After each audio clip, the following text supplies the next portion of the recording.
everybody, welcome to Savannah, Georgia. This is one of the most haunted cities in America, and it's also one of the oldest.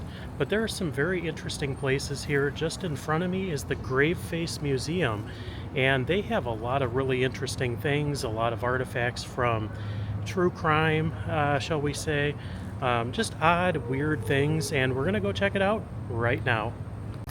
The Graveface Museum is located in this alleyway right here.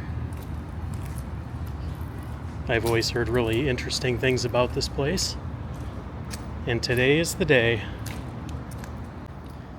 Graveface Museum, Oddities Museum, focusing on all things unusual, macabre, unique, and mysterious. They welcome you with this creepy door knocker. We will be going into the demon's mouth. Here's some shrunken heads. Now this one here is a real shrunken head. This one here I believe was a reproduction. This is a Fiji mermaid. Pretty creepy. A five-legged cow.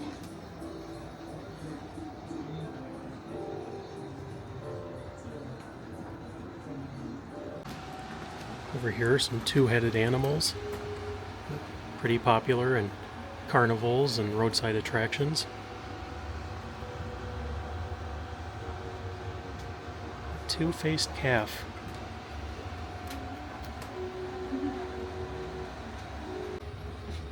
This is somewhat terrifying.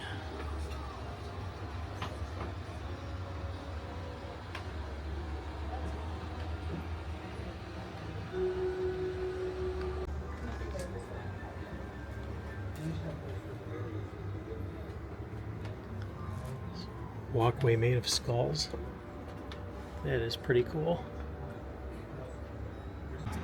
This is a doll handmade by a patient at Camarillo State Hospital. It's a hospital for patients with developmental disabilities and mental illness.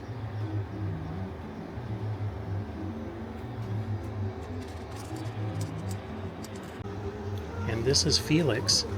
It says this ventriloquist doll is one of the most paranormally active items currently on display. 9 spirits allegedly reside within this single doll.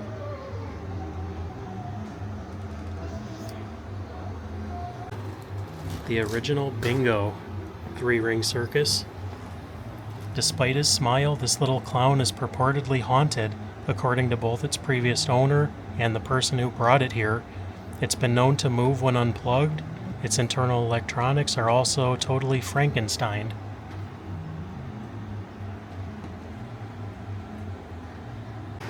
This is an Oddfellows skeleton. It says this skeleton was actually the great-great-grandfather of Ryan Graveface, the museum owner.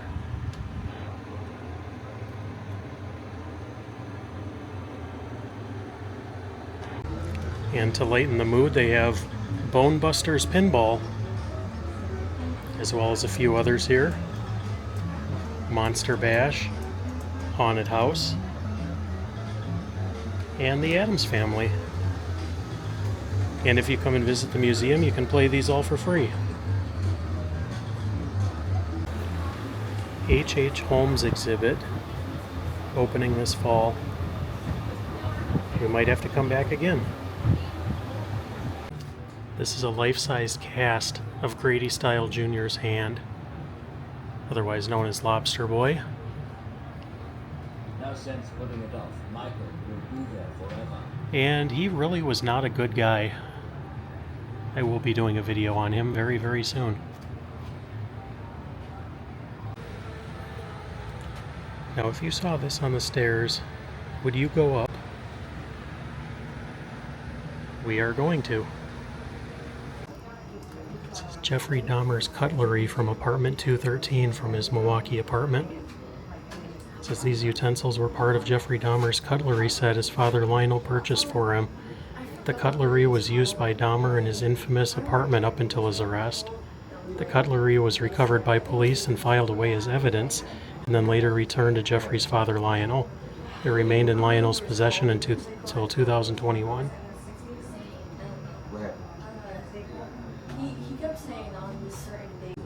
This is a crime scene photo from Dahmer's apartment.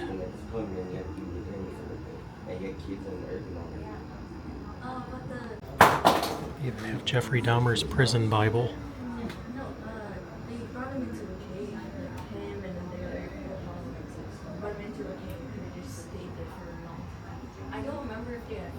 Here's Jeffrey Dahmer's high school trumpet. And this is only the second pair of these I've seen. This is Jeffrey Dahmer's glasses.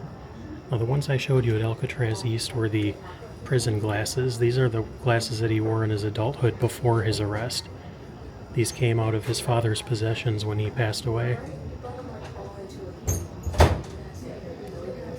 That is pretty creepy to see.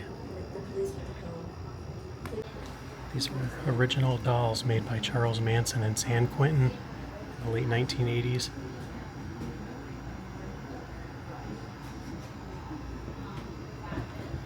It says he crafted these dolls by pulling thread off his gym shorts and weaving the tiny strands into figures, taking the shape of humans.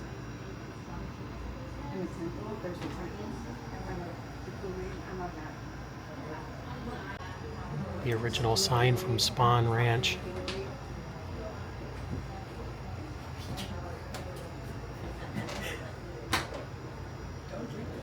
This is some of Gacy's original art.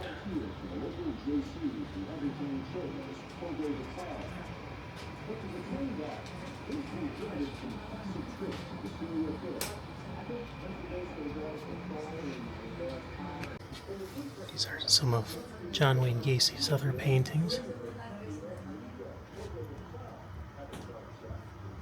Elvis.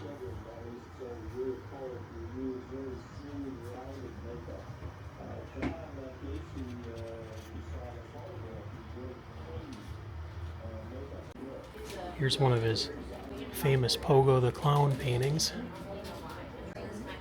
And these are all original. They have the largest collection of Gacy artwork anywhere in the world. He was going through a list of people he had worked with, friends of his, people maybe he had tried right match with. These were the folks they were painted up. But understandably repetitive. So that is where we get these seemingly random photos. We're like, Stevie Nicks and I don't bring Stevie Nicks into this. I don't want to match it to Thomas and Gacy. But this is a pretty insightful letter that they had bonded over art. Because Ronnie Kramer was an artist, and as you can see, pretty talented. So he was literally doodling Gacy sitting across from him on death row. And then he did this one with his non-dominant hand, his left hand. And Gacy, this is very rare for us, really the only piece we know that essentially Gacy was doodling for the sake of doodling, kind of for fun, instead of for profit, because when he did practice sketches, he would sign them and sell them. He would only doodle for profit. So this is actually Gacy just kind of being vulnerable with a fellow artist, Ronnie Kramer. So we include the notes that he made, and we share the mementos, these commissary cigarettes that Gacy would, ever the hostess, Gacy would, but he would bring a pack of cigarettes with him to whoever was visiting him, and he himself smoked cigars very heavily. And his father was an alcoholic, so his father It's a abused little the children, chilling. all three of them emotionally and physically. But because Karen... These are the license plates that came off John Wayne Gacy's cars. PDM 42.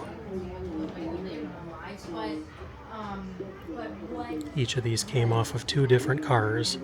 This one came from his work vehicle, and this one I believe came from his personal vehicle. And these were on the cars at the times of the crimes.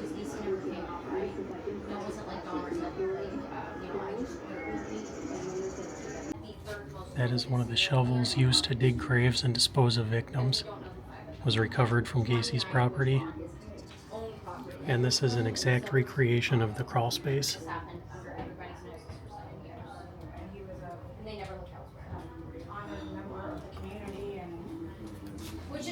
why this has such a lasting effect, because this was the first time that this proved, you know. Now, I have to say that museum was absolutely incredible and very well worth the visit if you ever come to Savannah. It was $25 a person to get in, but very well worth it, especially if you're into true crime and just weird things. But that's all there is for the video for today. Thanks so much for watching, and we'll catch you on the next video. Take care, everybody.